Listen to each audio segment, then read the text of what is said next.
Bonsoir mesdames et messieurs, c'est un grand plaisir de vous voir aussi nombreux pour écouter la présentation d'Alain Hubert, explorateur polaire, ingénieur civil, guide de haute montagne, qui va nous parler de cette station zéro émission qu'il a créée en Antarctique. Cette présentation intervient au sein d'une série de présentations sous le thème de la durabilité. Je ne vais pas tous les lire, mais vous les voyez ici. Il y a un des conférenciers qui est d'ailleurs présent là derrière nous, Corentin, et qui continueront toute cette année. Et mon grand plaisir, c'est de présenter Alain Hubert. Par les hasards de la vie, on se connaît depuis 40 ans. Voilà. Par les hasards de la vie, je suis le vice-machin de l'EPFL et lui vient présenter la station qu'il a construite en Antarctique. Alors je dois quand même vous raconter comment on s'est rencontrés. À l'arrivée d'une course en Belgique, il y a quelqu'un qui me dit « Ah ben tu dois rencontrer ce gars-là, il a fait le Shoyu, 8000 a day, il a fait la Madablam, tu dois lui parler. » Et je parle à Alain et il me pose une question. « Est-ce que tu fais du ski de fond ?» Je dis « Oui. » Du ski alpin. Pas vraiment. Quelques mois après, il mettait au bout de la corde pour la patrouille des glaciers. Ne dites jamais oui à Alain Hubert. 3 fois on l'a fait. Puis on rentre dans la patrouille et je lui dis, tu sais, il y a un truc que j'aimerais bien faire, traverser la terre de Baffin. 3 mois après, on avait des fusils, on partait au Spitzberg, et puis on traversait l'année suivante la terre de Baffin, 5 semaines à moins 40 degrés sous tente. Ne dites jamais à Alain Hubert, quand vous avez une idée comme ça, ne lui en parlez pas. Voilà. Et puis après, moi je me suis arrêté, c'était mes limites. Il est parti au pôle Nord, il est parti au pôle Sud, il a traversé le pôle Sud en utilisant un kite et les vents catabatiques, il a traversé le pôle Nord de la Sibérie jusqu'au Groenland. Voilà, c'est quelqu'un qui a dévoué, 40 dernières années de sa vie à l'exploration polaire. Et puis tout d'un coup, il y avait la crise du logement en Belgique. Il cherchait un appartement. Donc, il s'est construit une station en Antarctique, comme tout le monde ferait. Une station zéro émission. Tu es venu, je ne sais pas si tu te souviens, il y a une dizaine d'années, avec un de tes ingénieurs qui venait de la NASA et qui avait expliqué tout le système de load balancing de l'électricité. C'était un vaisseau spatial, en gros, cette station, et ça l'est toujours. D'ailleurs, Alain vient de me glisser comme ça, qu'il va en construire une autre, qui va trouver 100 millions, et qu'il a construit un aéroport. Voilà, je ne sais pas ce que sa maman a mis dans son muesli, mais en tout cas, moi, c'était une chance immense de l'avoir rencontré. Et sur ces mots, je l'invite à venir me rejoindre sur scène le jour de son anniversaire.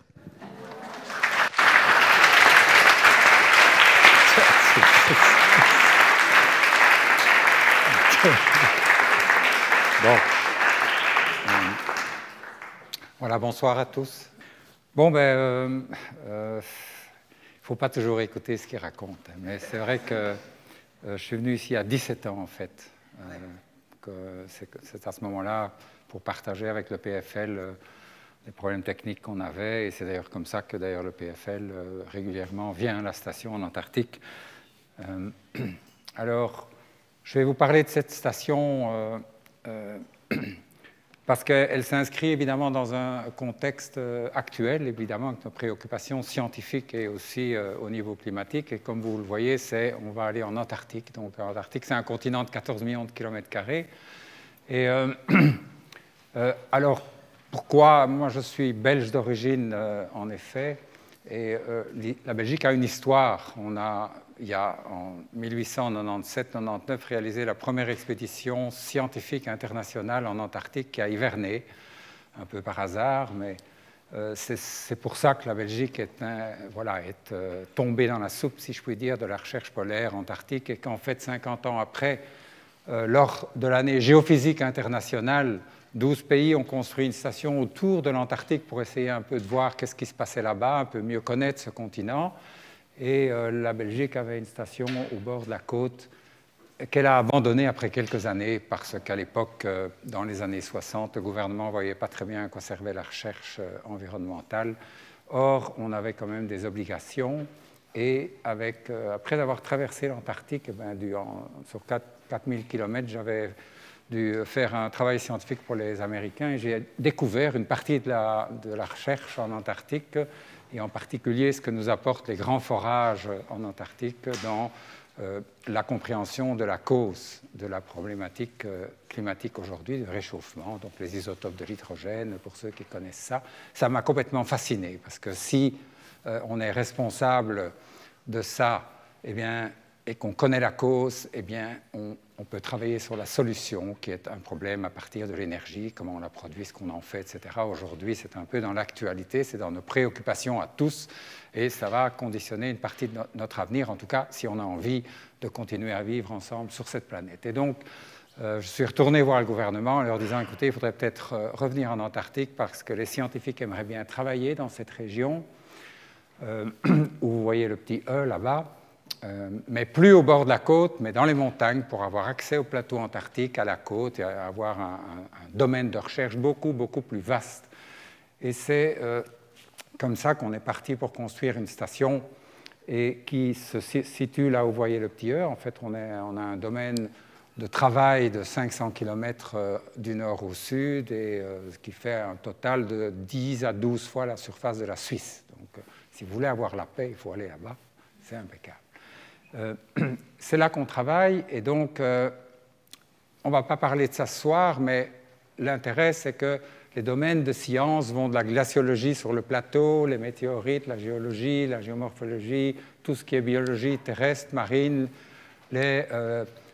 donc comment dirais-je, des observations de sciences spatiales, toutes les sciences de l'atmosphère, et aussi les sciences marines. Donc c'est extrêmement varié et particulièrement intéressant aujourd'hui parce que c'est l'Antarctique de l'Est et il y a beaucoup de questions qui se posent là-dessus, mais bon, ça ne fait pas partie du sujet, donc on va laisser ça. Et je voudrais vous expliquer un petit peu comment on a construit cette station et qu'est-ce qu'elle a d'intéressant et d'utile aujourd'hui. Alors, la station, bon, on est parti, si vous voulez, avec une option, disons, d'ingénieur. On n'a pas commencé à demander à un architecte de dessiner un dessin, on a d'abord regardé quel est le terrain, bien sûr, quelles étaient les fonctions dont on avait besoin, et on a sélectionné des formes, on les a testées en tunnel pour arriver finalement à la forme de la station principale, qui est ce qu'on voit à droite. Donc, les tests ont été simulés, d'une part dans un tunnel, pour voir, disons, l'accumulation qu'on allait provoquer, puisque vous savez sans doute qu'en Antarctique, il y a du vent, et que le vent, il emmène avec lui la neige, et que quand on met un obstacle sur le sol, eh bien, il se recouvre en moins d'une année par la neige. Donc on a étudié ça, on a simulé ça sur ordinateur pour voir les pertes de chaleur, les zones d'ablation, d'accumulation, etc., pour se faire un peu une idée de la façon dont on devait construire la station. On a aussi fait des essais dans les mêmes tunnels au niveau des forces des vents pour voir avec une série de senseurs quand la forme était plus ou moins définie pour savoir qu'est-ce qu'on allait prendre en compte comme force sur la structure. Et puis, voilà, et puis à ce moment-là, on a mis ça en musique, si je puis dire, on a fait les calculs, on ne va pas parler de ça aujourd'hui. Et la station a été prémontée en Belgique et puis installée petit à petit donc, en Antarctique en 2 mois. C'est ce qu'on voit ici. Donc on peut voir que la station est en bois, j'y reviens dans un instant. On l'avait prémontée, démontée, mis dans des containers et amenée en bateau, puis transportée à 250 km à l'intérieur des terres pour arriver à finalement y poser la peau et avoir cette station où on voit d'ailleurs un spoiler pour créer un venturi, une accélération pour éviter que la neige s'accumule en dessous de la station. Et puis il y a une tour, parce que la station, on l'avait construite initialement pour 15 personnes, et puis on a eu très très vite, l'année de la construction, des demandes scientifiques d'un peu partout, et on a décidé de l'agrandir. Aujourd'hui, elle fait 2500 mètres carrés. Voilà, et alors on peut accueillir 50 personnes, il y a toutes les techniques, etc. On ne va pas regarder dans les détails ça.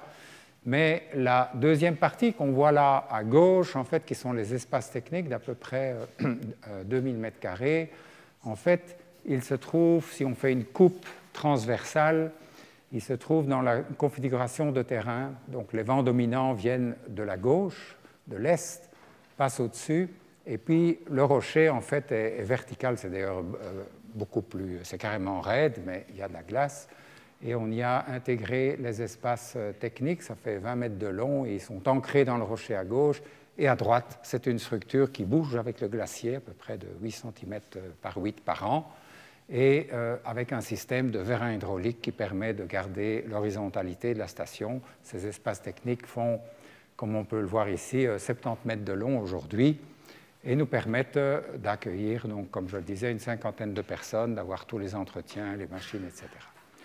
Alors, comme on s'est dit qu'à construire une nouvelle station, donc c'était en 2004 qu'on a commencé à étudier ça, et on l'a construit en 2007-2008, et on s'est dit qu'il fallait peut-être essayer, dans le cadre du traité antarctique, vous savez sans doute qu'il y a un protocole environnemental, c'est le protocole de Madrid, qui a été mis sur pied en 1992, et qui est un protocole environnemental assez contraignant. Ce qu'il y a, c'est qu'en Antarctique, même si le continent est géré aujourd'hui par 53 pays et que le sol n'appartient à personne, en tout cas les 7 pays qui réclamaient une partie de l'Antarctique, et aujourd'hui ces revendications sont gelées, mais comme bien souvent dans les cénacles internationaux, il y a la théorie, il y a les accords, les signatures, et puis la réalité est bien différente, et en tout cas au niveau de l'environnement, elle était presque inexistante. Et donc on s'est dit qu'on pourrait peut-être essayer de créer quelque chose de nouveau, mais aussi de plus efficace, de moins cher aussi d'ailleurs. Vous savez que toutes les stations fonctionnent avec du fuel en Antarctique et que le fuel, quand on l'achète, il faut l'amener. Et on ne parle pas en plus de l'empreinte CO2. Si par exemple vous achetez un fût de 200 litres à 200 €, il va coûter 1 600 € quand il arrive là-bas. Les stations en général utilisent une moyenne de 600 000 litres par an, donc c'est énorme. Or, en Antarctique, il y a évidemment du soleil en été, qui est la période de travail. L'été antarctique, c'est de octobre à début mars.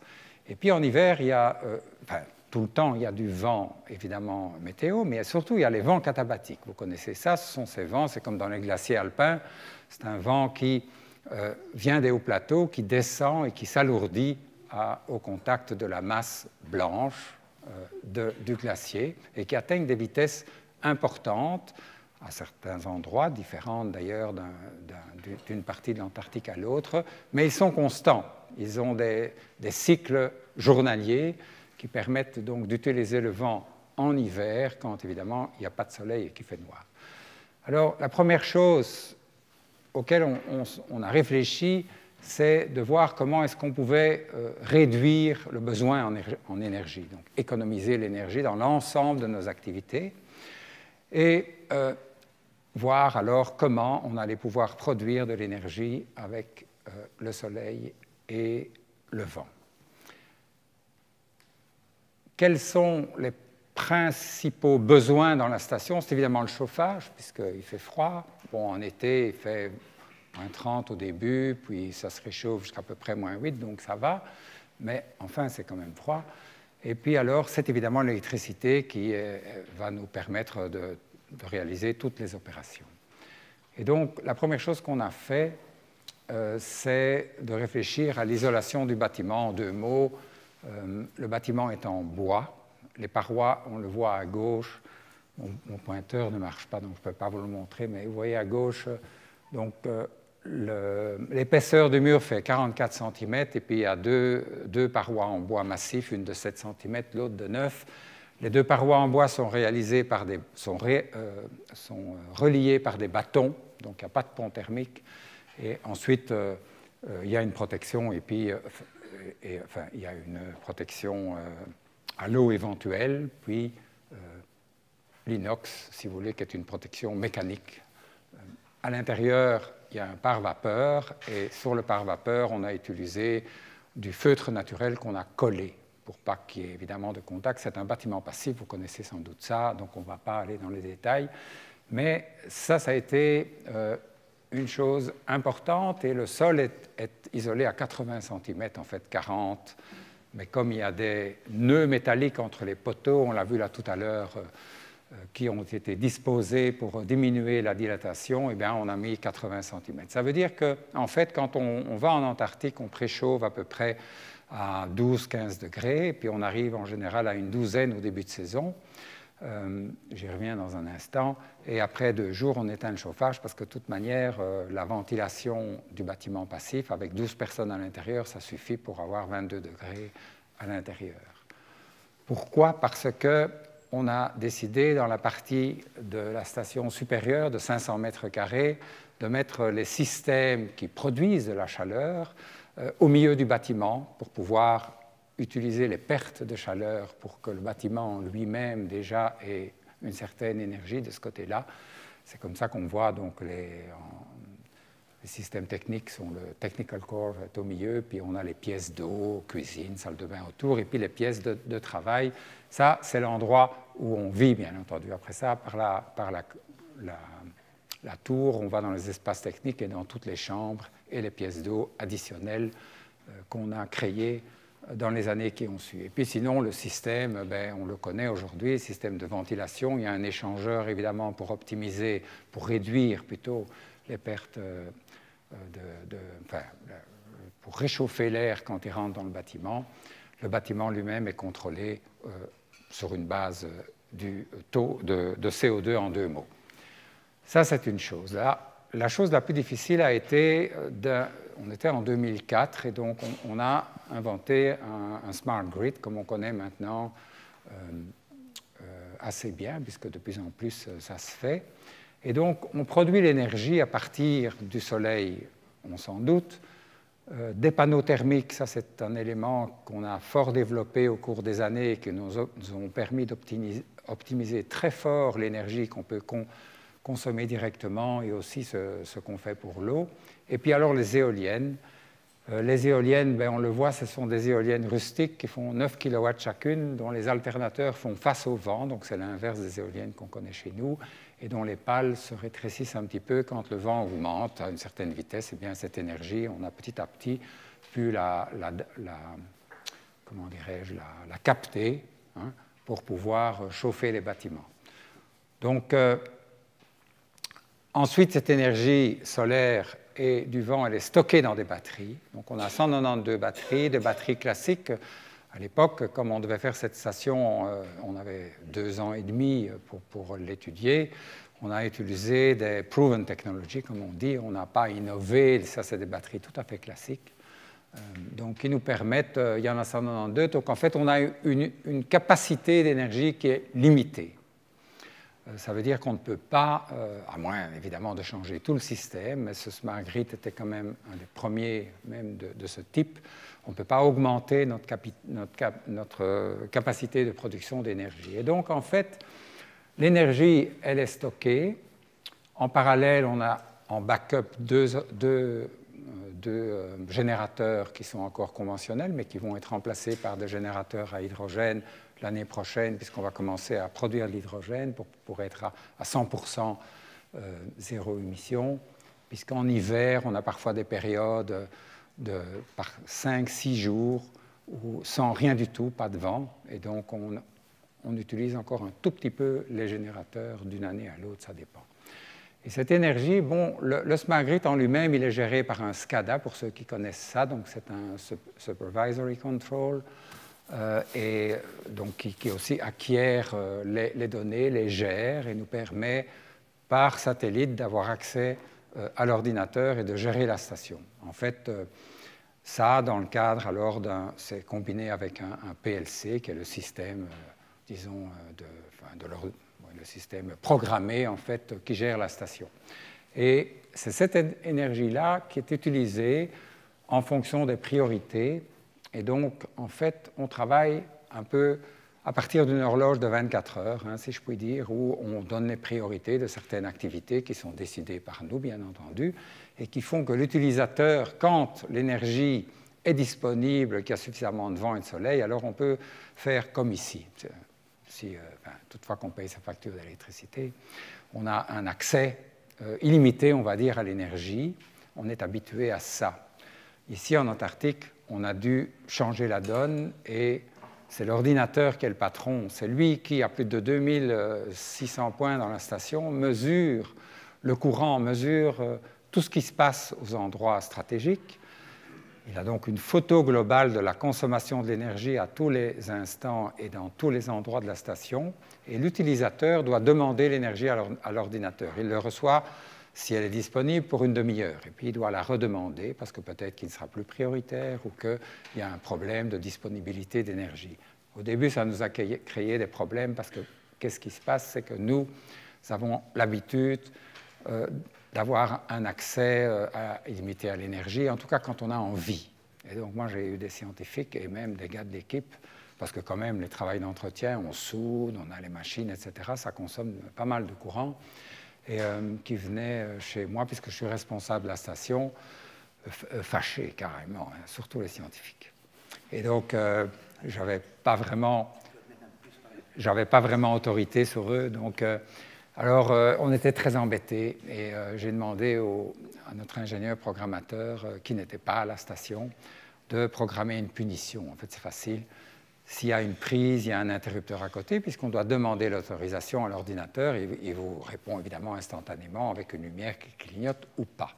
Si elle ne clignote pas, eh bien, vous n'avez pas l'énergie, vous n'êtes pas content. Et donc, en fait, et qu'est-ce qu'on fait quand on n'est pas content? On pousse 2-3 fois en disant « mais qu'est-ce que c'est que ce truc, ça ne marche pas » et puis « moi, j'ai mon affaire, je cherche mes données, etc. » Et on a programmé donc un arrêt de 2 heures. Et ça, alors évidemment, quand ils sont venus chez moi, je ne suis pas programmateur, donc je leur ai dit « écoutez, il faut peut-être s'organiser autrement ». Et aujourd'hui, c'est devenu même, c'est pas... Aujourd'hui, tout le monde, tous les utilisateurs, quand on arrive parfois à des limites en été, les 4 mois d'opération, tout le monde fait attention et on est évidemment informé de la disponibilité de l'énergie, hein, puisqu'on a des écrans à différents endroits. Et donc, c'est comme ça que depuis maintenant 8 ans à peu près, on est arrivé à avoir une station qui est vraiment 100% zéro émission. Et c'est intéressant parce que ça montre que c'est un des objectifs, des challenges, j'ai envie de dire, de nos sociétés occidentales par rapport à la problématique climatique, parce qu'on est encore beaucoup dans un paradigme où on nous dit « mais non, la technologie va nous aider à résoudre le problème, on va trouver une solution et on va surtout pouvoir continuer à vivre comme avant ». Eh bien, ça ne sera pas le cas. Et en ça, la station, elle est moderne puisqu'elle est nouvelle et donc elle est très confortable à l'intérieur. Je n'ai pas de photo parce que je dois rester dans plus ou moins une demi-heure. Mais en fait, petit à petit, eh bien, franchement, tout le monde a géré un petit peu ses activités à certains moments autrement. Donc c'est quand même une des leçons de ce système. Donc on comprend bien comment ça marche. Maintenant, juste un mot sur ça, ce sont les chiffres de la saison passée en été. Alors on est 4 mois là-bas parce que la saison antarctique, un peu partout sur le continent, c'est 4 à 5 mois maximum, puisque c'est l'été, il fait meilleur, il y a moins de vent, etc. Et toutes les stations sont occupées toute l'année, ça coûte très très cher. En hiver, il y a un staff parce qu'il faut garder, disons, la station en vie. Elle fonctionne au fuel, etc. Tandis que chez nous, l'ordinateur peut tout gérer. On y a accès par Internet sur mon ordinateur. Eh bien, je sais, c'est pas moi qui le fais maintenant, c'est un de nos ingénieurs. Donc, on contrôle la température. Quand on a plus de vent, on chauffe certains endroits techniques qui ne sont pas chauffés l'hiver, etc., etc. Les datas sont envoyés, bien sûr, tous les jours. Les scientifiques n'ont pas accès à leur ordinateur, c'est tous des ordinateurs virtuels, donc, parce que sinon, la consommation est trop élevée. Parce qu'évidemment, dans leur labo ou à l'université, s'ils ont des appareils qui fonctionnent, ils aiment bien les voir 10 fois par jour, s'ils ont le temps, et ça consomme beaucoup d'énergie. Donc on a rationalisé toutes ces choses-là. Et récemment, d'ailleurs, on a donné un nom à notre ordinateur, il s'appelle James, parce que... en Antarctique, on considère que notre station est une station d'été. Et en fait, on est assez vexé. Pour vous dire franchement, je suis même très vexé. Parce qu'en fait, on est au XXIe siècle et on peut construire des choses comme ça aujourd'hui. Et je ne comprends pas, en Antarctique, personne, depuis 17 ans maintenant, n'a fait ce qu'on a fait. alors que c'est beaucoup plus économique, c'est l'avenir. Et donc, on a décidé de nommer, donc maintenant il y a quelqu'un, enfin James, lui, il passe toute l'année là-bas. Et on est occupé à essayer d'imposer ça, si vous voulez, dans le domaine administratif du traité. C'est presque pire que d'organiser des expéditions chaque année. Mais enfin, bon. Alors, en été, on peut voir qu'on produit pas mal d'énergie avec le solaire, thermique et photovoltaïque, évidemment, à cause du fait que petit à petit aussi, on a optimisé l'endroit où se trouvent les panneaux photovoltaïques pour utiliser l'énergie directement à différents endroits en fonction des orientations, puisqu'il n'y a pas que des panneaux sur la station, on les a disposés à différents endroits. On a des bifaciaux et puis on a des panneaux thermiques aussi qu'on a énormément augmentés pour doubler en fait la capacité de production d'énergie. Et donc voilà, alors ça c'est un diagramme de l'année 22-23 qui nous montre bien, vous voyez l'hiver à partir de mai, juin, juillet, août, eh bien forcément il n'y a pas de production solaire, par contre il y a une production de vent katabatique, hein, comme j'expliquais, tous les jours. En hiver, en orange, c'est encore un tout petit peu le générateur thermique, mais qui va être remplacé maintenant puisqu'on va commencer à produire de l'hydrogène. Et puis pendant la saison, on a beaucoup plus de thermique aussi. Dans la saison, c'est octobre. Enfin, pour nous, c'est en général début novembre jusqu'à début mars. Voilà, ça donne un petit peu une idée du fonctionnement. Et la dernière chose que je voulais vous montrer pour ça, c'est que voilà, on voit un peu ce qui consomme quoi. Le traitement des eaux consomme pas mal, la ventilation aussi à HU, là. Hein. Et puis on voit qu'on a pu optimiser, on produit 32% maintenant d'énergie avec les dump loads par rapport aux éoliennes et aussi au MPV des panneaux solaires. Donc voilà, c'est juste pour donner une idée, on ne va pas rentrer dans les détails. La deuxième chose que je voulais vous partager ce soir, alors oui, ça c'est juste pour ceux qui ne connaissent pas, c'est une idée d'un écran de SCADA. Donc, hein, ça représente les pièces de la station. Donc, tout ça est sur une quantité d'écrans, toutes les pièces, etc. Et donc, ça nous indique et ça nous donne à tout moment une indication de ce qui se passe dans la station, si ça ne fonctionne pas, si on doit modifier quelque chose, enfin... Voilà, ceux qui connaissent ça, c'est fascinant, mais c'est évidemment beaucoup de travail. Et donc, la deuxième chose que je voulais vous partager, c'est le traitement des eaux. Parce qu'au niveau de l'environnement, normalement, on est censé ne pas rejeter des eaux, disons, grises ou noires, des eaux polluées, évidemment, dans un environnement comme l'Antarctique, qui est vierge et qu'il faut donc essayer de préserver au maximum. Et donc, donc il faut prévenir la décharge des eaux qui ne sont pas traitées. Il faut traiter un maximum. Pourquoi? Parce que sinon, on doit rapatrier ça en bateau, en tracteur, à Cape Town. Et vous imaginez, c'est évidemment un coût très important et une empreinte CO2 énorme. Et puis ensuite, il faut optimiser l'eau recyclée, parce que produire de l'eau recyclée, ça consomme, en tout cas chez nous, 2,5 fois moins d'énergie que de produire de l'eau à partir de la neige. Alors on est bien d'accord que ce soir on discute de la station, de ses opérations, mais on ne discute pas de l'empreinte CO2 des véhicules, puisqu'on n'y est pas encore, hein, donc ça c'est un objectif pour dans les années qui viennent. Les bateaux, on a un bateau tous les 2 ans à peu près pour ravitailler la station en matériaux si on construit, et puis les scientifiques peuvent arriver en avion. Donc voilà. Donc c'est pour dire qu'il faut toujours rester aussi modeste par rapport à ce qu'on fait et commencer par le début. Donc, comment est-ce qu'on fait? C'est qu'on produit l'eau à partir de la neige. Hein, et avec les panneaux thermiques, les échangeurs, etc., ça fonctionne assez bien.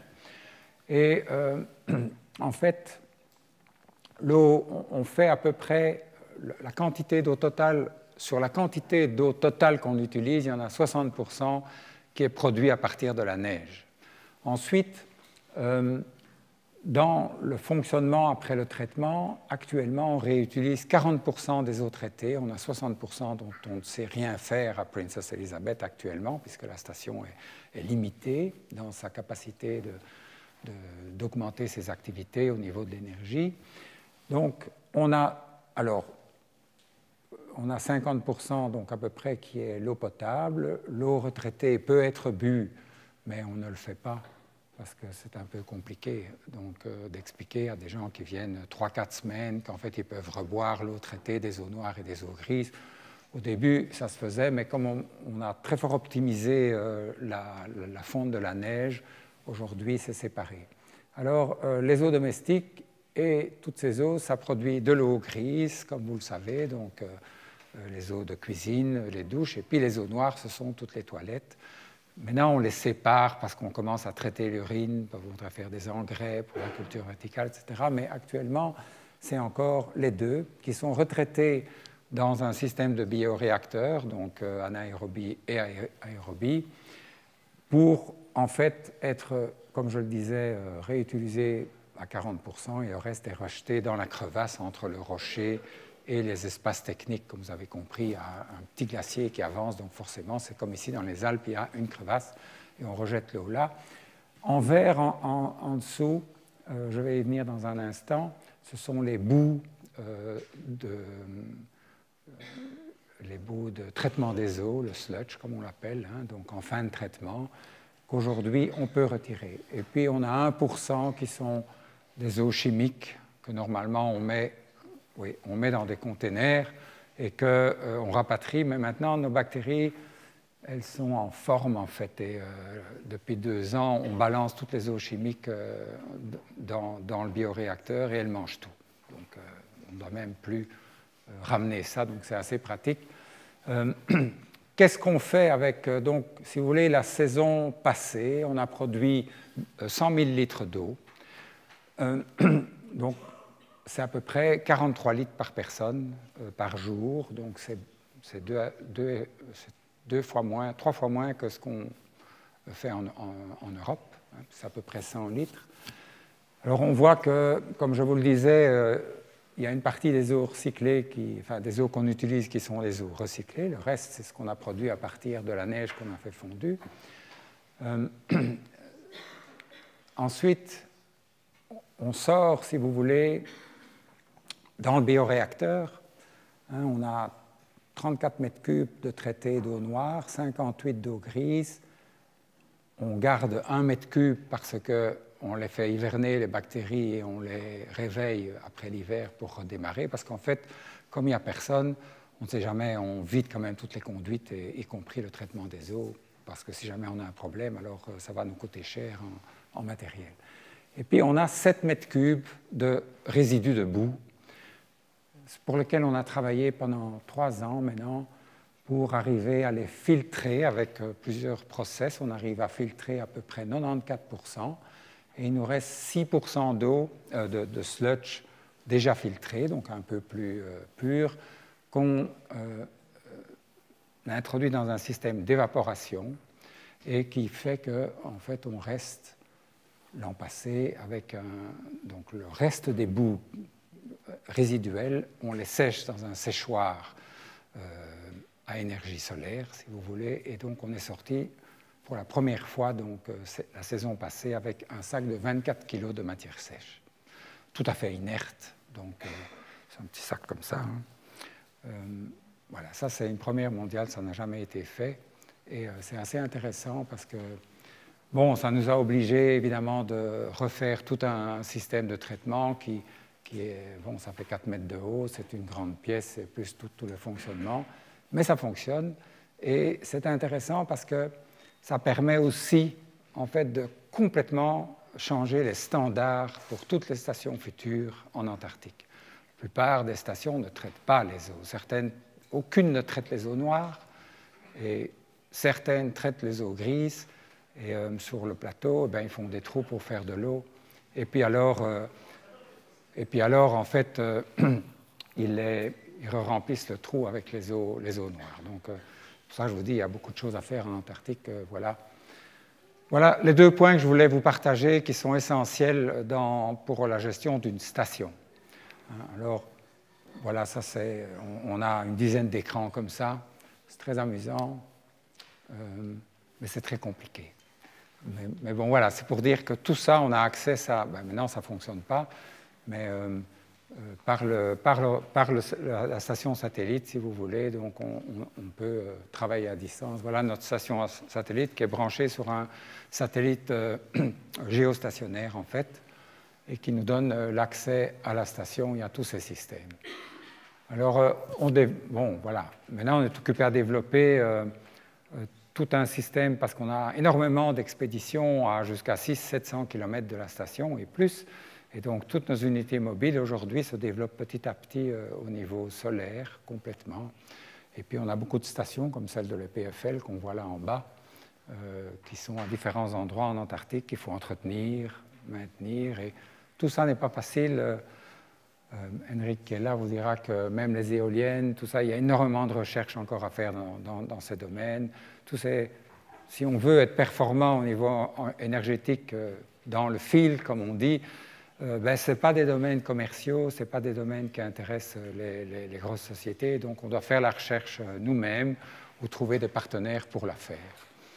Alors, cette station, en fait, nous a donné une forme de leadership en Antarctique au niveau environnemental, puisqu'aujourd'hui, c'est la référence. Ça ne veut pas dire que tout le monde va faire comme ça, c'est dommage, mais en tout cas, dans l'avenir, les choses doivent changer. Ce qu'il y a, c'est que on voudrait vraiment aller beaucoup plus loin, peut-être garder ce leadership, le développer pour la mobilité, toute la mobilité avec l'hydrogène, production végétale complète pour une station, développement d'activités satellitaires, etc. Et donc, en fait, je reviens au petit schéma du début. Vous voyez le E, qui est la position de la station au pied des montagnes, donc à 250 km de la côte. Et là, on est à 2000 km du pôle sud, pour vous donner une idée. Et on a, depuis quelques années, construit un aéroport qui s'appelle Perseus, qui est à 60 km, pour pouvoir donner une indépendance d'accès à la station, mais aussi pour réduire le coût d'accès à l'Antarctique, parce que ça reste cher d'aller en Antarctique, et pour les universités, les scientifiques, c'est quand même... Bon, les scientifiques ne payent que les coûts de transport, mais ça reste quand même très très cher. Donc on a construit cet aéroport et entre les deux, on travaille maintenant sur une nouvelle station qui va être construite pour 2032-33, qui est une station beaucoup plus avancée et on va ouvrir la première université antarctique. J'y reviens dans un instant. L'aéroport, il est sur la glace, puisque en fait, si il n'est pas sur la glace, un avion à roues ne peut pas atterrir. Or, on est à 6500 km de l'Afrique du Sud, et donc on peut arriver maintenant là directement avec certains avions qui ne doivent pas refueler, etc. Donc on arrive, et bon, on a encore beaucoup de recherches, on voudrait réduire, on ne va pas réduire à zéro l'empreinte carbone, peu importe le fuel qu'on utilise, mais c'est un aéroport. Donc c'est une piste qui fait 3 km de long, avec un bâtiment qu'on peut voir ici, qui est complètement zéro émission. Alors les eaux grises, on les évapore pour faire de l'eau distillée pour les réutiliser. Et les eaux noires, on les envoie à la station puisqu'on peut les trier, mais on sépare les urines puisque maintenant on va les transformer, etc. Donc tout ça, ça participe, disons, de projets de recherche. Et la station, en fait, va se trouver, elle, entre la station Princess Elizabeth, qui est là dans les montagnes, à 30 km, et l'aéroport, et va être, en fait, une station internationale qui aura un campus qui sera géré par une quinzaine d'universités dans le monde. Le conseil scientifique international a été constitué à partir de l'Université de Californie à Irvine, dont le chair est Eric Rignot, qui est un scientifique connu sans doute de certains d'entre vous, et qui va maintenant, dans les deux ans qui viennent donc réunir un certain nombre d'universités, dont en tout cas, disons, le PFL en fera certainement partie, comme l'Université de Berne et l'ETH, qui travaillent déjà avec nous. Et donc, cette université va être utilisée comme un campus avec, d'une part, de la recherche environnementale en collaboration avec tout le matériel et toute l'expérience qu'on a dans la station Princess Elizabeth, bien entendu, il y a des synergies là-dedans, mais aussi un centre de recherche technologique pur et appliqué sur les recherches spatiales et appliquées au niveau de l'industrie, par exemple pour l'hydrogène et toutes ces choses-là, tous des domaines de recherche qui, en Antarctique, peuvent et doivent d'ailleurs être développés. C'est un bon terrain aussi pour un certain nombre de domaines de recherche, surtout que l'accès sera facile et que... je ne sais plus ce que j'allais dire. Donc, c'est ça. Par contre, la partie scientifique et la quantité d'universités qui vont participer à ce projet est indépendante de ceux qui seront partenaires internationaux de la station, puisqu'en Antarctique, ce sont des nations qui doivent être partenaires. Et donc, nous allons aller discuter avec la Suisse, puisque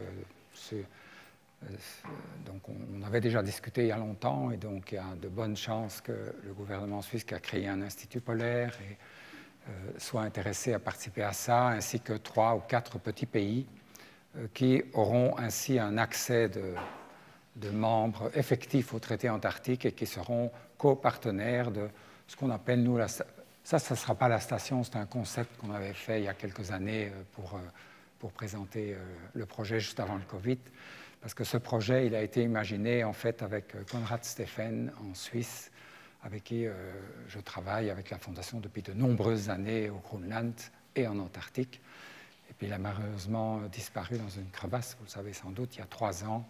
Et donc, bon, voilà, ça a été difficile. Et puis on s'est dit qu'il fallait continuer.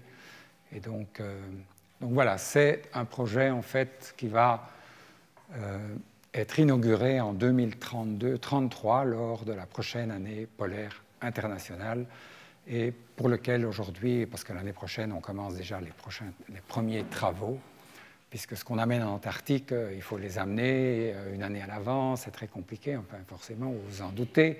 Et donc, on va donc contacter, en tout cas, voilà, enfin, j'espère que la Suisse rentrera dans ce projet. Je crois qu'avec d'autres pays, on pourra montrer aussi que c'est ensemble qu'il faut changer le monde quelque part. Plus que jamais aujourd'hui, ce sont des actions collectives qui doivent être posées dans un contexte comme l'Antarctique, qui est un traité international, qui est un peu mis à mal aujourd'hui avec les conflits internationaux et l'égoïsme, si je puis dire, des différents pays qui n'a pas encore affecté la communauté scientifique, mais qui pourrait bien le faire. Et donc, voilà, l'avenir est important, la science est essentielle en Antarctique, la technologie aussi, à condition qu'elle soit au service, évidemment, de nos objectifs ici, de la société. Ben, c'est ce que je voulais vous partager je ne sais pas si j'ai dépassé la demi-heure, mais... Voilà, alors, bon, ça, ce sont des... Enfin, je vous ai expliqué, donc... La dernière chose que je voudrais dire, c'est ça que j'ai oublié, c'est qu'en fait, on est à un endroit stratégique pour pouvoir développer des activités de rapatriement de données satellitaires. Aujourd'hui, ce sont les Norvégiens et les Américains qui ont un monopole mondial de contrôle sur la totalité des données satellitaires polaires, donc des données d'observation, et nous sommes les seuls qui pourraient les concurrencer avec de l'énergie renouvelable, puisque cette station-là, elle est dans un couloir katabatique. Alors la construction, ça ne va pas être triste, mais on construit une fois.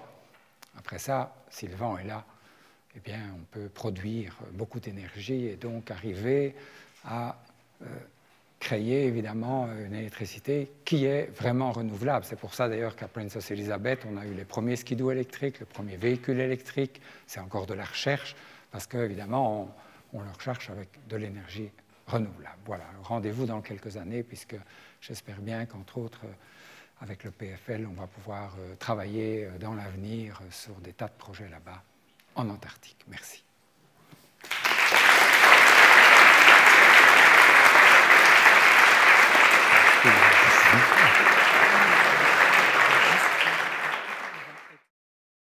Eh bien, bienvenue, merci d'avoir été là pour cette première partie de soirée, pour cette conférence d'Alain Hubert.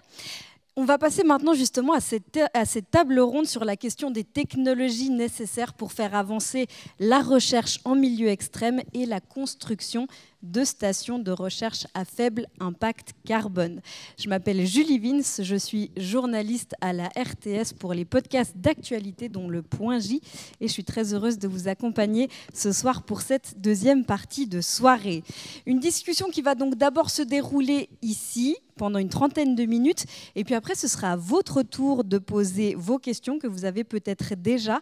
Pour ça vous pouvez scanner le QR code qui se trouve ici sur l'écran. Vos questions seront ensuite stockées et puis vous pourrez liker les questions, les vôtres ou celles des autres et puis nous répondrons en fonction des likes à celles qui sont le plus sollicitées. Et puis vu que vous avez votre téléphone en main, j'en profite pour vous rappeler qu'il peut rester sous silencieux. On n'en a pas entendu sonner, en tout cas dans la première partie. Et puis j'ai la chance d'accueillir 4 invités pour cette discussion. La première fois que je l'ai rencontrée, c'était à l'occasion de l'inauguration du projet d'une passerelle piétonne composée de 25 éléments de béton provenant d'un chantier de démolition. Elle est ingénieure civile pour l'entreprise Bridgeology et chercheuse pour le Structural Exploration Lab de l'EPFL, après un master au Polytechnique de Montréal et un doctorat ici même à l'EPFL en génie civil. Elle travaille aujourd'hui, vous l'aurez compris, sur les questions de réemploi dans la construction pour la rendre plus durable. Je vous demande d'applaudir Malena Bastien-Mas.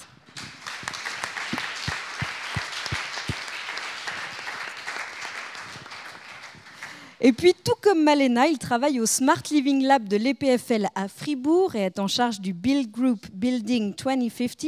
Il est responsable de l'intégration de l'innovation et de la durabilité dans le bâtiment. Il a la particularité d'être à la fois ingénieur après un doctorat en Espagne à l'Université Polytechnique de Catalogne et architecte après un doctorat en architecture et sciences de la ville ici même à l'EPFL. Il est spécialiste des questions énergétiques et des analyses des cycles de vie des bâtiments. Je vous demande d'accueillir chaleureusement Sergi Aguacil.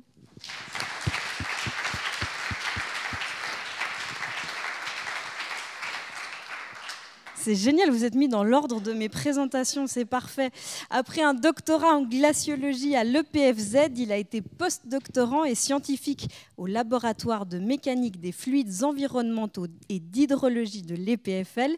Il y travaille aujourd'hui en tant que scientifique pour le laboratoire des sciences cryosphériques dans le groupe qui s'occupe de la neige en montagne et dans les régions polaires et de ses interactions avec l'atmosphère. Il s'est déjà rendu 2 fois dans la station Princesse Elisabeth. Je vous demande d'applaudir Hendrik Huvald.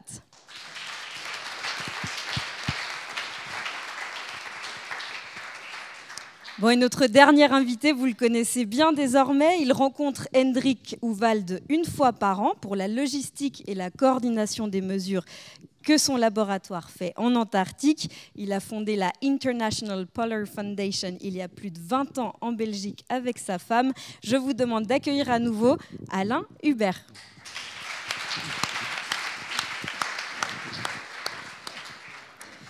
Merci, bonsoir à tous les 4. Vous avez un micro à partager, ce sera un peu le bâton de parole pour ce soir, si ça vous va. On va revenir sur la question du bâtiment en soi, mais si on regarde l'ensemble de cette station, celle qui existe déjà, vous vous y rendez pour vos recherches, Hendrik. Il y en a une deuxième qui est en projet aujourd'hui. La première question qu'on a envie de vous poser, avant d'aller vraiment sur limiter l'impact de ces bâtiments, c'est: est-ce qu'ils sont vraiment nécessaires pour la recherche, ces bâtiments? Alors bonjour, bonsoir tout le monde, merci beaucoup pour l'invitation. Alors, question, est-ce qu'on a besoin de ces bâtiments? Comme vous avez vu, l'Antarctique, c'est un environnement très particulier, très extrême, donc on ne peut pas aller avec un sac à dos et un tente pour s'installer pendant des mois et faire la recherche. L'exception, c'est peut-être Alain qui a traversé des continents exactement comme ça. Mais nous, on amène typiquement des instruments, le matériel qui est nécessaire pour des recherches. Donc, on a besoin d'une base où on peut... alors, la préparation du matériel se fait ici, mais c'est nécessaire pour accéder les sites où on est intéressé d'obtenir les données qui sont aussi, comme mentionné, pas encore très abondant dans les recherches et très, très important pour les informations qu'on a besoin sur le climat. On l'a vu, hein, la photo de l'endroit où vous vous rendez, où il y a la station de l'EPFL. Qu'est-ce qu'on y fait? Alors, il faut mettre les choses un peu dans un contexte plus grand. On fait des mesures locales et ça c'est aussi important pour avoir un ground truth, de vraiment comprendre et quantifier qu'est-ce qui se passe là-bas. Les questions après sont encadrées dans les questions plus grandes, plus globales qui concernent le climat et pas seulement un peu la température, mais dans le grand style, quelle quantité de neige est transportée, quel est la bilan massique et les flux énergétiques dans ces régions-là qu'on connaît peu, on connaît seulement ponctuellement et on a absolument besoin de ces données pour valider les modèles numériques qu'on a et sans les données vraiment des observations sur place, on n'arrive pas de faire aussi d'un upscaling des processus.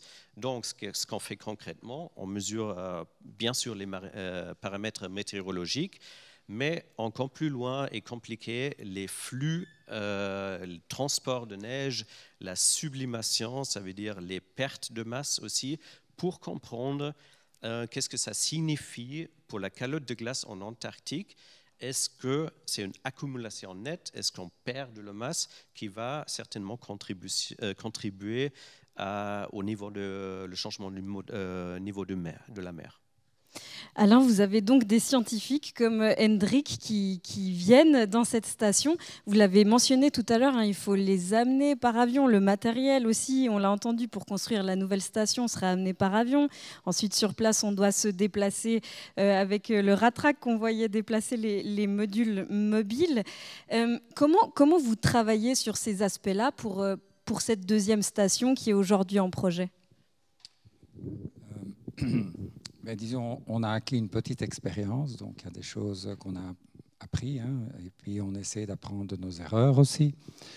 Et puis voilà, l'idée de la nouvelle station, maintenant, on a, comment dirais-je, on doit trouver des partenaires pour pouvoir un petit peu suivre la même logique que celle qu'on a prise pour Princess Elizabeth. C'est un autre endroit, donc forcément, les conditions sont différentes. La fonction du bâtiment est différente aussi. Et donc, voilà, il faut trouver un compromis aussi entre ce qu'on peut faire, entre l'idéal et ce qui est possible là-bas.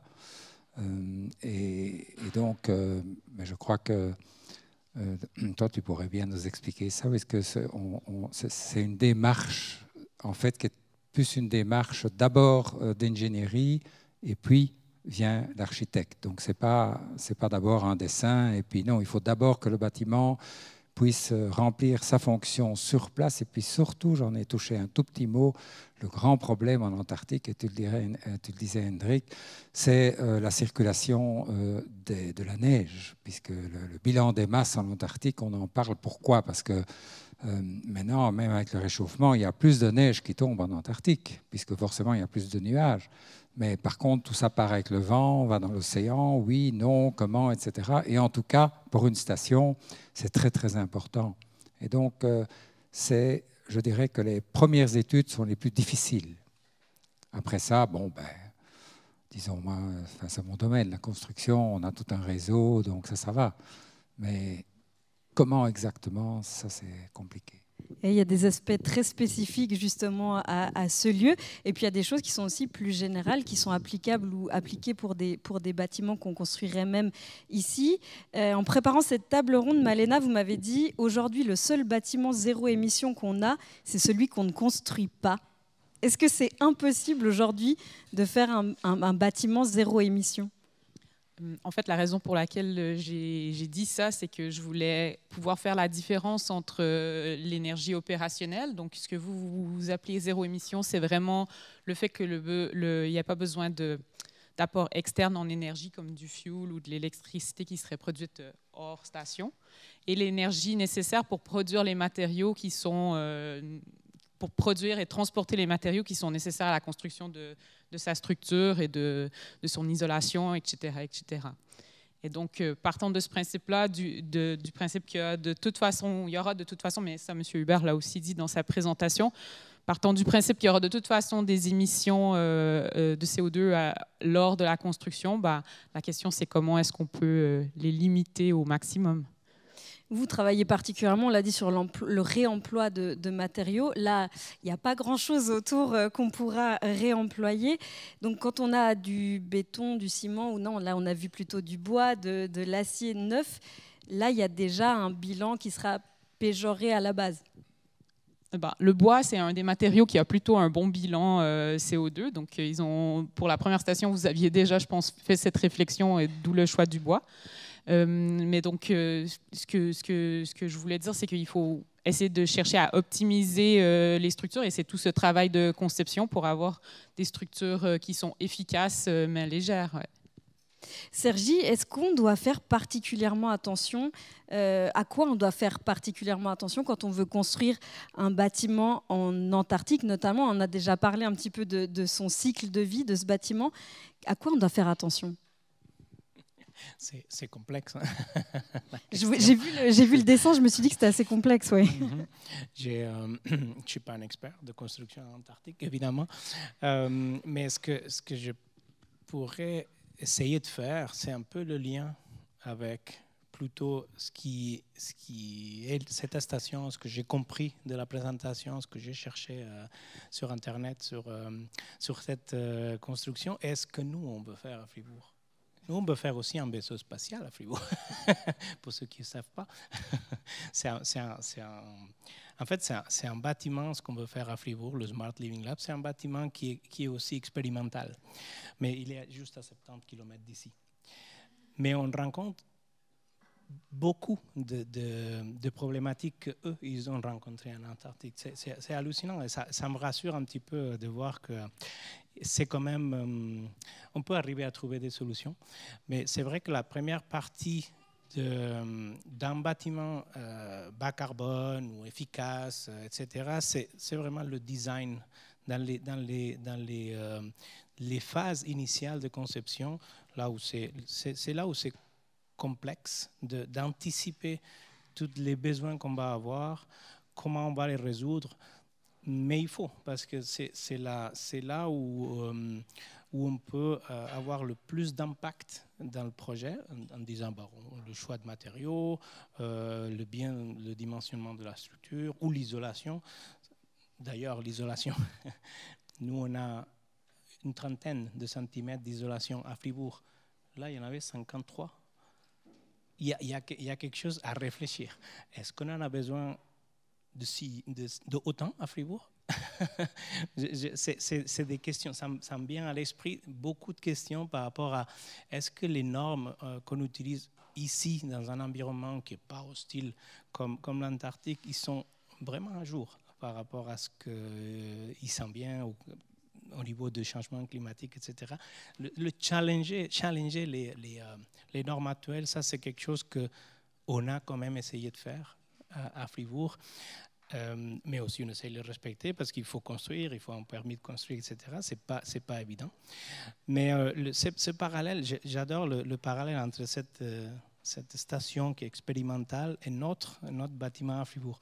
Je pourrais passer des heures à discuter peut-être avec vous. Est-ce que pour la première station déjà qui a été construite à Laon, il y avait cet aspect très inspirant en fait de construction qui a inspiré même pour des bâtiments ici? Mais, disons que notre problème numéro 1, c'était d'abord le vent, comme je l'ai expliqué, l'accumulation. Donc il fallait. Et puis, vous avez vu que c'est parce que dans cet endroit-là où les scientifiques voulaient qu'on construise une station, sur 70 km, c'était le seul endroit où on pouvait construire une station. Vous avez vu aussi que les espaces techniques sont en partie sur le glacier, donc on a dû inventer une structure. Maintenant, voilà, on a occupé à travailler sur un système de vérins assez complexe pour pouvoir rendre cette station tout à fait pérenne. Donc rien n'est parfait, tout est difficile et tout est différent en fonction de l'endroit. On l'a en plus construit très très rapidement. Et tu parlais entre autres, quel type d'isolant, par exemple. Ben, on ne va plus utiliser le même isolant.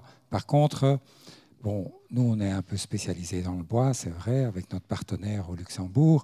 Et dans notre structure, il n'y a pas de pont thermique. C'est que du bois.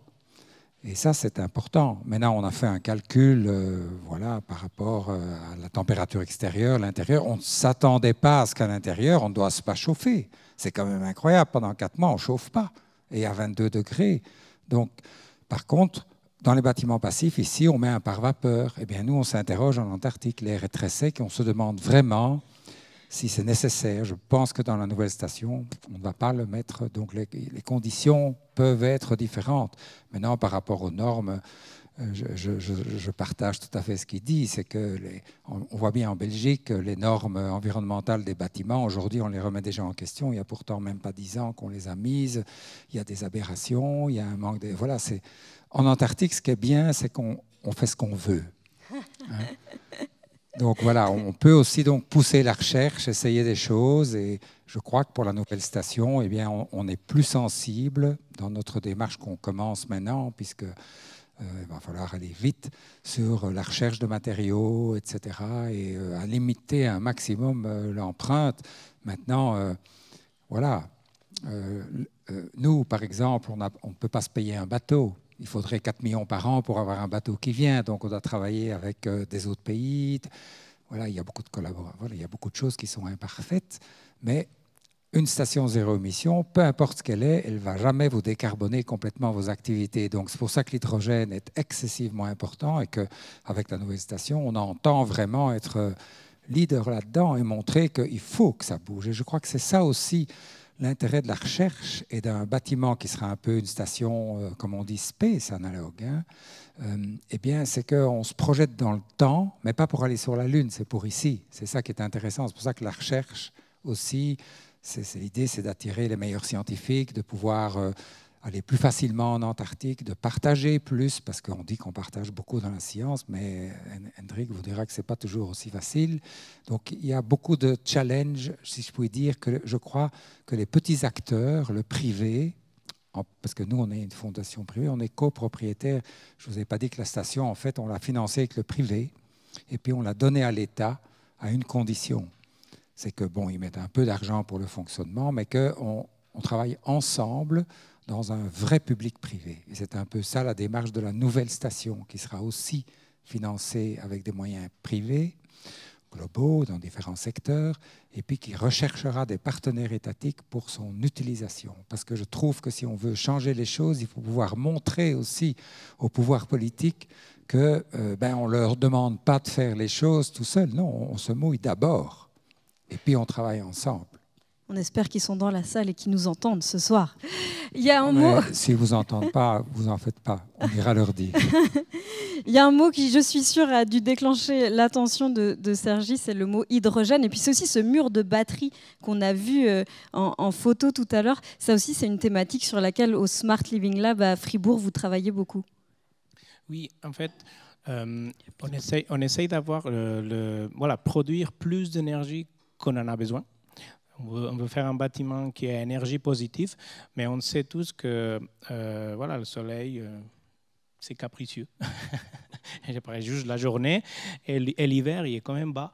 Alors la production solaire est très variable, jour-nuit et aussi pendant les saisons.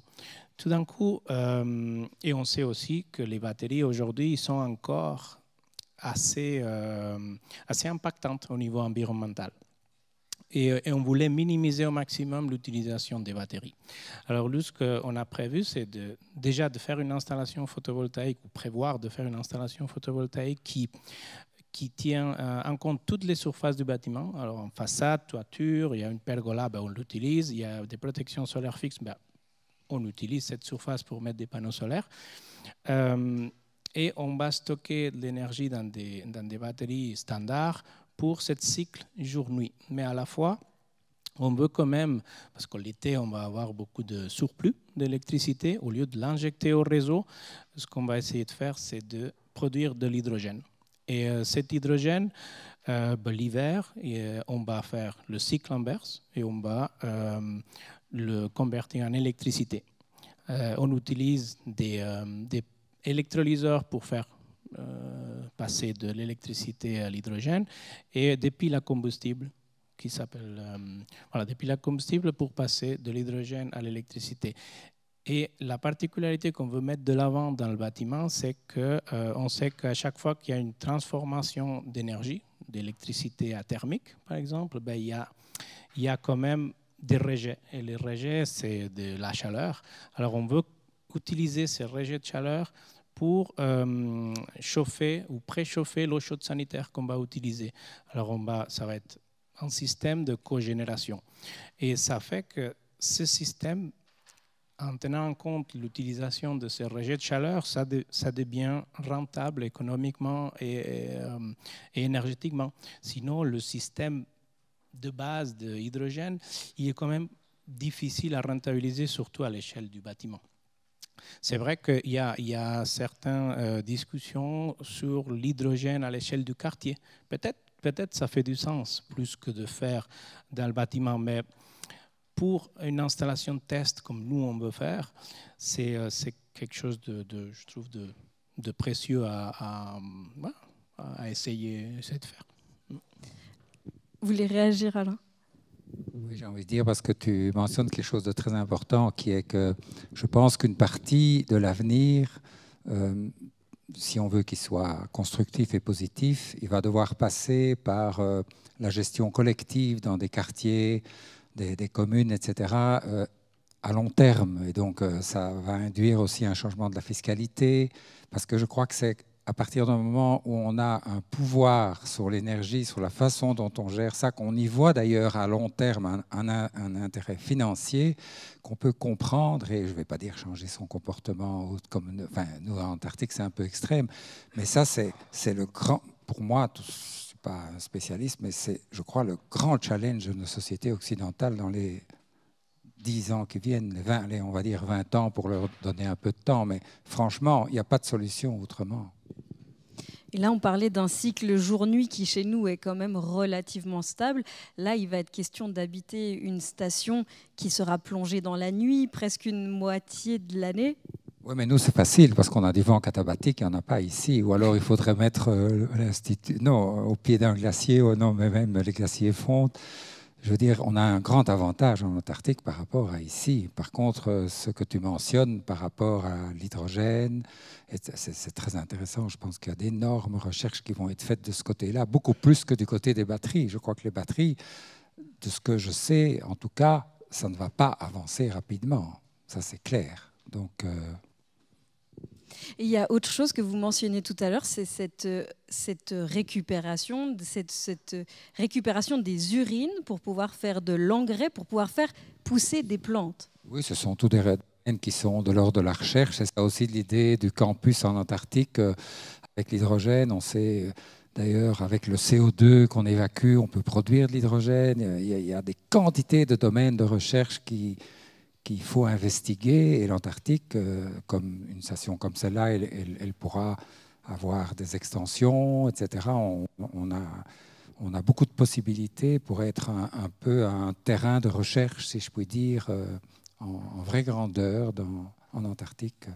C'est un début, bien sûr. Oui. Pour boucler la boucle, j'aimerais bien qu'on revienne aussi sur ce grand paradoxe au niveau de la recherche qui est aujourd'hui que les régions des pôles sont les plus menacées par le réchauffement climatique, mais qu'il est tout de même fondamental de s'y rendre parce que c'est aussi, Hendrik, les régions qui nous apportent finalement le plus de réponses sur ce changement climatique. Alors, ce n'est pas directement les régions qui donnent des réponses, mais il y a beaucoup de processus qui se passent là-bas, même amplifiés. Alors, j'imagine que beaucoup de monde ont déjà entendu que si on parle des régions polaires, il y a une amplification du changement climatique à cause de certains processus, certaines caractéristiques comme les surfaces blanches qui réfléchissent, mais en même temps, alors si par exemple la banquise est en train de disparaître et cette énergie solaire est absorbée, donc c'est vraiment des hotspots pour le climat. Donc la solution, une partie de la solution, c'est de construire d'une manière durable et avec des nouvelles technologies, des nouvelles approches. Bon, après, il faut quand même savoir que la plupart du changement climatique, ça se passe ici et pas dans les régions polaires avec quelques centaines de chercheurs. Alors là, si on veut vraiment changer quelque chose, c'est ici, mais si on est là-bas pour la recherche qui est essentielle pour, comme j'ai dit, comprendre et quantifier qu'est-ce qui se passe, il faut quand même être là-bas, prendre des mesures et faire le maximum que notre empreinte là-bas est minimale. Et je crois que la station Princesse Elisabeth est déjà allée très très loin. On a vu que alors, pour l'opérationnel, on est quasiment à 100% renouvelable. Le problème, et Alain a mentionné, c'est maintenant la question de mobilité sur place et aussi d'y arriver. Alors ça, c'est encore... je crois que la mobilité sur place, dans les années qui viennent, il y a des solutions. Un vol de, je sais pas, de l'Afrique du Sud, Australie, etc., sur hydrogène et sans des énergies fossiles, c'est encore assez loin. Mais ça, c'est honnêtement encore des gros impacts. On a parlé aussi du fait de placer un bâtiment à un endroit spécifique par rapport, par exemple, à son exposition au vent. Et puis ces vérins, moi, qui m'impressionnent beaucoup pour justement s'adapter au changement de terrain. Est-ce que ça, c'est des choses sur lesquelles on travaille aussi ici ?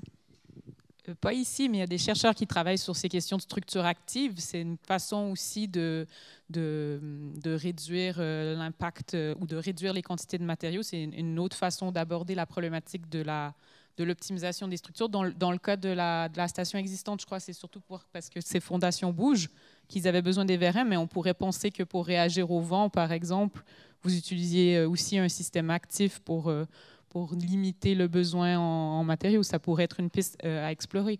Et je pense que c'est ce qui est intéressant, et ça a été assez bien dit, c'est que en fait, un espace comme ça doit être un espace d'exploration. En plus, là, vous avez quand même plus de temps, je pense, que pour la construction de la première. Donc, il y a vraiment plein de variantes qui vont pouvoir être explorées, comparées, parce que tout est dans la comparaison aussi, pour pouvoir trouver, en tout cas pour la construction, et ensuite pour tout le reste, les meilleures solutions. J'ai l'impression que c'est très inspirant et qu'ils vont vouloir venir tous les trois pour voir comment ça se passe. Hendrik, vous avez déjà la chance d'y aller. On va prendre maintenant vos questions, si vous êtes d'accord, parce que le temps file déjà. Magnifique. Alors la première question, je crois qu'on y a répondu. Pourquoi créer une université en Antarctique? Cela ne va-t-il pas augmenter les déplacements vers l'Antarctique et donc les émissions associées? Non, Alain souhaite ajouter quelque chose, ouais.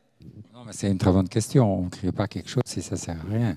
Disons, il se fait qu'on est en Antarctique de l'Est et qu'il y a beaucoup de recherches aujourd'hui qui se passent aussi sur la stabilité des plateformes de glace de notre côté, dans toute cette région, près de 1500 km où on opère. Donc, puisque je vous disais qu'on travaille sur un immense terrain, donc, eh bien, on a des petites plateformes de glace. Et quand on se pose la question par rapport à ce qui se passe dans la péninsule au niveau du lâchage des grandes plateformes de glace, ces grands icebergs dont on entend parfois parler dans les médias, la neige continentale, ça a un effet direct sur le niveau des océans.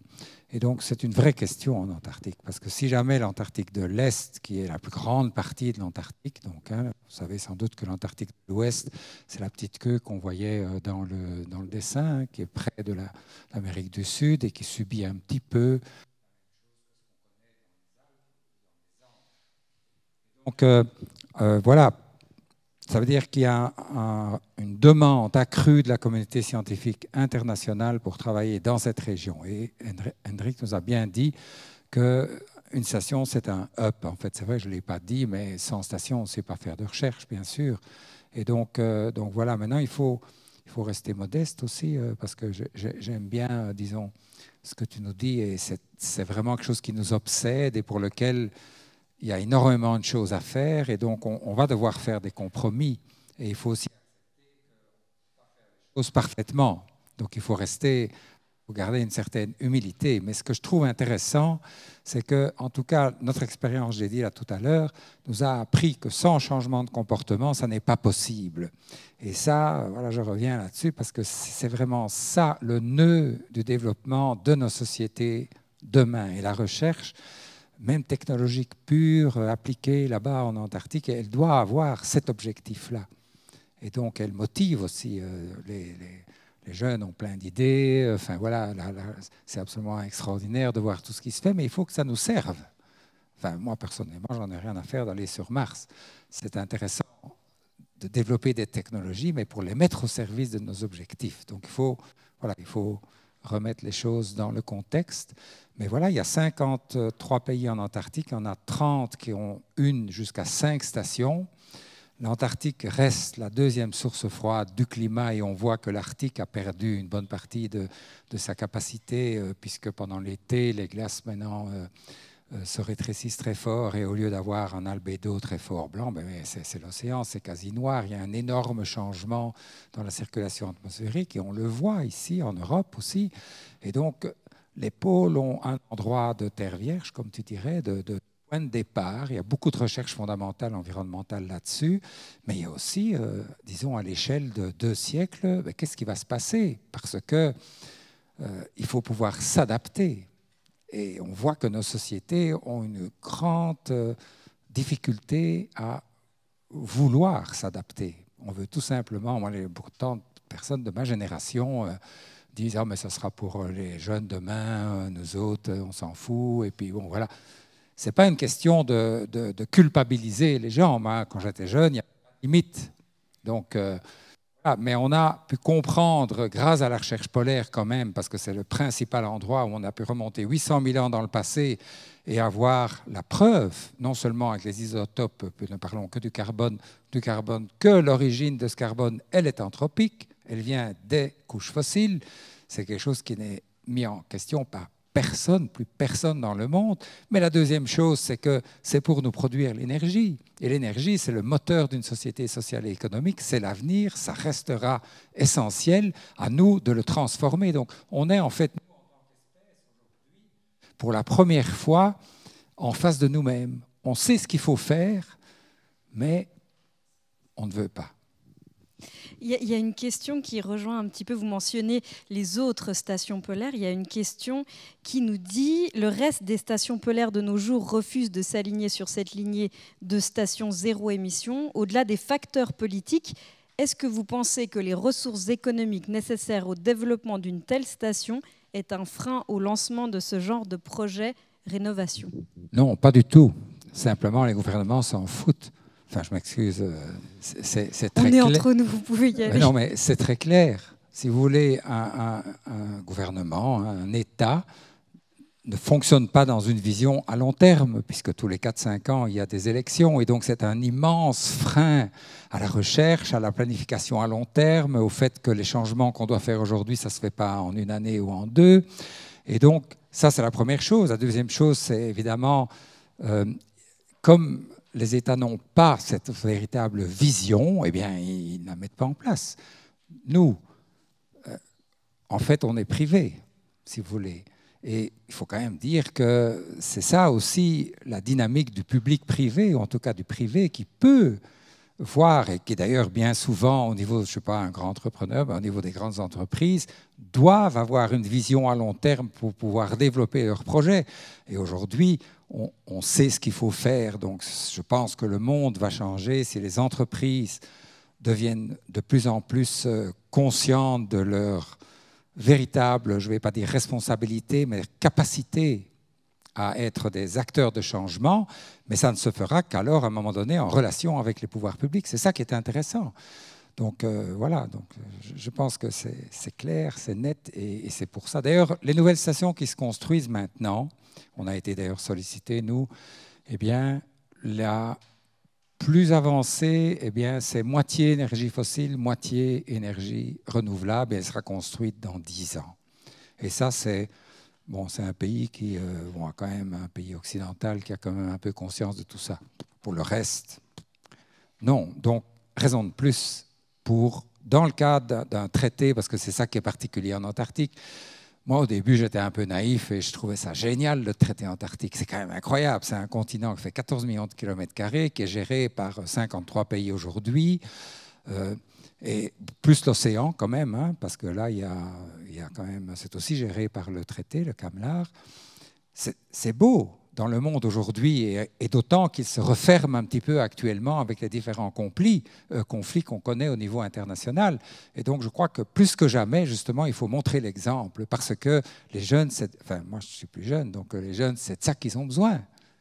Hein, cette dynamique qu'on a aujourd'hui, il faut la mettre au service d'un futur avec quand même un message positif, avec une vision qu'on doit essayer de partager, si vous voulez, au niveau des États. On évoquait tout à l'heure ces salades qu'on pourrait faire pousser en Antarctique. Il y a cette question, comment gérez-vous la problématique de la nourriture? Très mal pour le moment, puisqu'on doit tout amener. Donc voilà, ça veut dire ça vient le dry food, enfin oui, comment est-ce qu'on dit en France, la nourriture sèche, enfin oui, c'est ça. Donc dry food et frozen food, ça vient par bateau tous les 2 ans, on va dire, et on a un congélateur, on a voilà. Et puis quand il y a un avion qui vient avec des scientifiques, eh ben ils amènent un peu de produits frais. Mais donc produits frais, on pourrait, c'est beaucoup, hein, quand vous avez 30-40 personnes, il faut du frais, parce que si vous voulez que les gens soient contents, il faut leur donner à manger. Hein.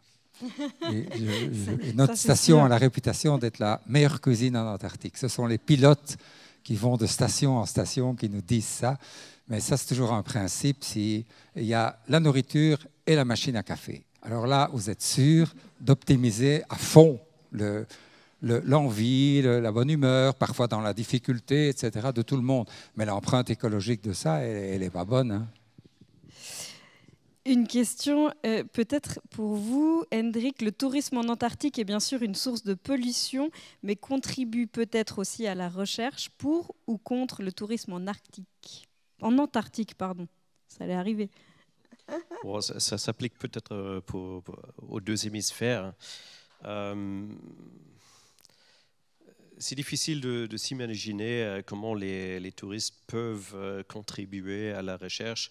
S'ils arrivent dans un grand bateau, ils prennent peut-être soit un Zodiac ou encore pire un hélicoptère pour aller sur la glace, ouvrir une bouteille de champagne et rentrer au bateau. Alors ça, je ne vois pas vraiment comment ça peut aider à la recherche. La seule chose, c'est peut-être une fois que quelqu'un était sur place et tellement impressionnés par l'environnement que les gens, dans les meilleurs cas, peuvent devenir un ambassadeur pour la bonne chose. Mais en général, je pense qu'il y a autant des belles places sur la planète que j'espère que l'Antarctique ne va pas devenir une grande destination touristique. Elle l'est. Donc en Antarctique, cette année, touristes dans la péninsule, quelques centaines via la péninsule au pôle sud, et il y avait peut-être 4500 scientifiques et équipes techniques tout compris. Hein. Il faut se rendre compte qu'en Antarctique, il y a d'abord des touristes et puis il y a des scientifiques. Hein. Et que la plupart des stations ne sont en effet pas accessibles aux scientifiques. Hein, dans voilà, la péninsule, les bateaux et tous les problèmes éventuels environnementaux qui pourraient se passer, c'est un vrai problème. Et voilà, je trouve que bon, il nous appartient pas de ça. Chez nous, en tout cas, on ne sait pas arriver en bateau. Si vous venez en bateau, vous allez être calé et puis vous êtes les classes vont vous. Donc on est tranquille, mais non. Voilà, l'humain est un nomade quelque part. On peut pas. Le tourisme n'est pas interdit dans le traité antarctique, hein, pas du tout. Hein. Il est contrôlé par une association, mais ce qu'on constate, c'est que les chiffres nous disent que dans 3-4 ans, il y en a. Alors, voilà, il y a un problème quand même, oui. Une question pour vous, Malena et Sergi. La construction de ce genre de station paraît extrêmement complexe. Qui construit ce genre de station et comment ces individus sont formés à la construction sur glace et du sol mouvant? Est-ce que vous pourriez construire un bâtiment en Antarctique? C'est comme la construction dans les Alpes ou dans les pays nordiques. Moi, je viens du Canada. Quand on est dans les grands nord, on construit sur les pergélisols. Donc, les enjeux sont les mêmes. Et puis, Je pense que c'est comme tout. L'ingénieur reçoit sa formation, l'ingénieur ou l'architecte reçoit sa formation de base et ensuite il va se spécialiser pour pouvoir répondre à ces enjeux-là. Voilà. Moi j'ai plutôt une question sur les entreprises de construction en fait, qui se déplacent jusque là-bas.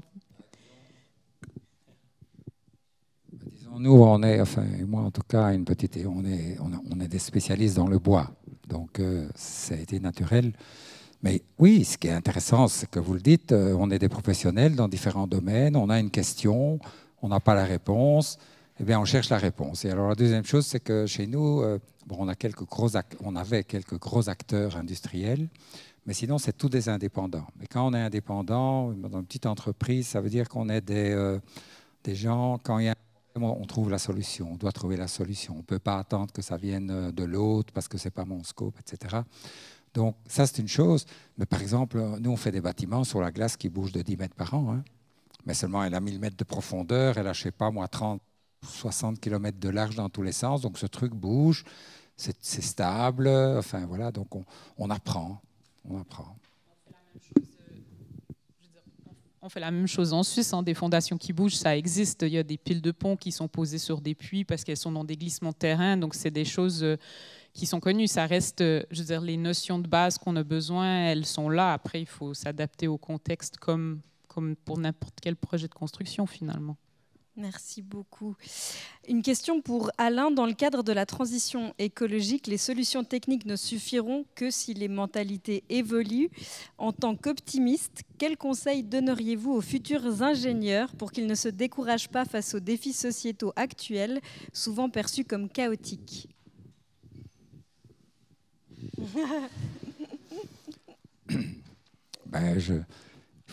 Voilà, être ingénieur, ça veut dire qu'on peut être humaniste aussi, hein, parce que des fois, on catégorise les gens en disant, voilà, les ingénieurs, ensuite, par formation, c'est des gens, c'est la technique, le reste, c'est pas des poètes. Non, je pense que, voilà, je l'ai dit là tout à l'heure, il faut absolument que, je pense que les jeunes, plus que tous ceux qui sont aujourd'hui plus âgés, ont certainement cette attitude que la technologie, que ce qu'ils ont appris, ils peuvent le mettre au service d'un projet. Enfin, j'ose. Enfin, nous, on travaille avec des jeunes aussi et je trouve qu'ils ont cette attitude. Et c'est pour ça que je trouve que voilà, si on a la chance de faire des études, en particulier à l'université, c'est quand même pour que ça soit mis plus que jamais au service de cette société qu'on doit changer. Et c'est intéressant parce que le bâtiment, on vit tous, on travaille dans des maisons, des appartements, bon, nous en Antarctique, et il faut les construire. Et pour les construire, pour les implémenter avec la technologie, il faut des manuels, des gens qui travaillent, qui aujourd'hui, avec le numérique, etc., c'est d'autant plus difficile, mais aussi intéressant. Et donc, quelque part, c'est un immense terreau d'avenir pour l'emploi de nos sociétés. Il y a donc quelque part dans les défis qui nous préoccupent aujourd'hui un vrai changement de société, parce que dans un pays, voilà, ce qui compte, c'est d'avoir du boulot. On ne va jamais gagner tous la même chose, peu importe, mais il faut qu'on ait du boulot. Et aujourd'hui, il y a une raison de faire ce changement, parce qu'on en a besoin pour les générations futures. Donc je trouve que, voilà, je ne sais pas si je réponds à la question, mais en tout cas, je suis plutôt optimiste de ce côté-là. Et Sergi. Puis aussi, on est dans une société où on nous parle toujours des choses qui ne vont pas. Les modèles mathématiques, la IPCC, etc., c'est important. Ça nous met à plusieurs siècles aussi. Et donc, voilà, il faut raison garder. Il faut voir qu'est-ce qu'on peut faire maintenant dans les 20, 30, 40, 50 ans. Moi, je ne sais pas imaginer ce qui va se passer dans 200 ans. Peut-être que le niveau des mers sera 10 mètres ou plus élevé qu'aujourd'hui. On verra. C'est une possibilité, mais donc il faut le prévoir. Et pour le prévoir, il faut changer. Et c'est ça la dynamique d'une société. Et c'est ça qui est important. Sergi, vous souhaitiez ajouter quelque chose ? Non, je suis d'accord avec tout ce qui a été dit. Et je profite parce qu'on voilà, on est à l'université. C'est vrai qu'on disait il faut garder les fondamentaux. On apprend déjà tout ce qu'il faut. La physique, à l'Antarctique, c'est la même qu'ici. La gravité, etc. Peut-être l'espace, c'est différent, mais quand je parle aux étudiants, des fois, je me rends compte que, et quand je compare avec la pratique, la pratique, aujourd'hui, les architectes, mais aussi les ingénieurs, on essaye de respecter les normes. Et des fois, les normes, il s'agit d'un tableau, on rentre et on choisit l'épaisseur d'isolation ou la quantité d'acier qu'on met dans une structure. Normalement, on sait que c'est surdimensionné. Mais c'est les normes, qu'est-ce qu'on va faire? Mais en fait, moi, j'appelle à la base. En fait, vous êtes des ingénieurs et des architectes qui vous avez appris la physique, vous avez appris les fondamentaux. Il faut essayer de les appliquer pour être critique. Et c'est ça qu'il faut pour l'avenir. Être critique, est-ce que ces 30 cm d'isolation, il faut? On sait, on a tous appris cette formule de delta T, la différence de température, etc. Pourquoi on ne l'applique pas juste pour challenger les normes? Je sais que c'est compliqué, parce qu'il y a des questions d'assurance, qui est responsable de quoi. Mais si on n'essaye pas au moins d'analyser un petit peu la chose et peut-être justifier ce qu'on construit, un bâtiment par exemple, avec ce qu'on sait, les fondamentaux, la physique, des simulations qu'on sait faire, pour dire, écoute, la norme me dit 25 cm, je vais en mettre 12, parce que je sais que déjà le climat a changé. Aujourd'hui, on simule encore avec des données historiques d'il y a 30 ans. Ça ne joue pas. C'est ça que je voulais ajouter par rapport à ces fondamentaux. On espère que votre appel a été entendu, challenger les normes. Je précise encore que cette question contenait une félicitation de joyeux anniversaire. Alors je propose qu'on fasse une salve d'applaudissements pour l'anniversaire d'Alain ce soir.